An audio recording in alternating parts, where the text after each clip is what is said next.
Welcome to day 3 of our spooky user experience testing week.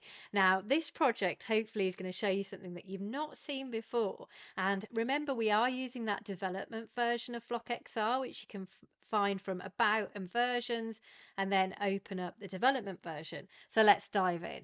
So here is the scene that I've set up already. So I've got a gradient sky that's quite grey, and I've also got a sloped plane this time because I'm actually going to start moving around a little bit, so I want a bit of interest in my floor.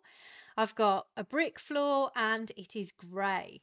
So one block that you might not have seen before is actually the fog block. Did you know that Flock XR had a fog block? Well, let's go and try it out. So effects, and then we've got set fog. So at the moment, when I press play, it doesn't really look like fog. It's quite bright. It's not really blurring our vision or anything like that. So I'm going to just change it to a slightly darker color.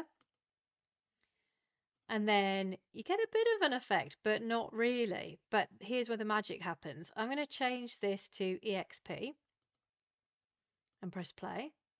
Aha. Now we have some fog. So if you look quite close to the floor, you can see, but as you look further away, things get foggy. So it acts like fog in the real world. So as you get closer, you can start to see things, but things in the distance are quite blurred. And all I'm doing here as I move around is I'm using the arrow keys on my keyboard, and I'm using my mouse to just look around. So you can play around with the density. You can have it much thicker if you want to. So 0.5 is quite thick. Very, very thick. Um, zero point 0.1 is probably about right, I think, just so that you can actually realistically see through. But you can try different effects. So I'm just going to reset my camera, and then I'm just going to move forward just a little bit, and then I'm just going to plant some trees here. So I'm going to get my spooky trees. There's my spooky trees. I'm going to have a tree. I'm going to have another tree. And then I'm going to have another tree.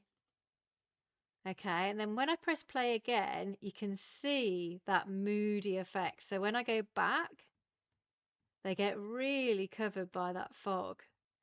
But as you get closer, they become much clearer. What a cool effect is that? So enjoy having a little play with the fog block, and do give us your feedback on your user experience when trying out these blocks. Have a go.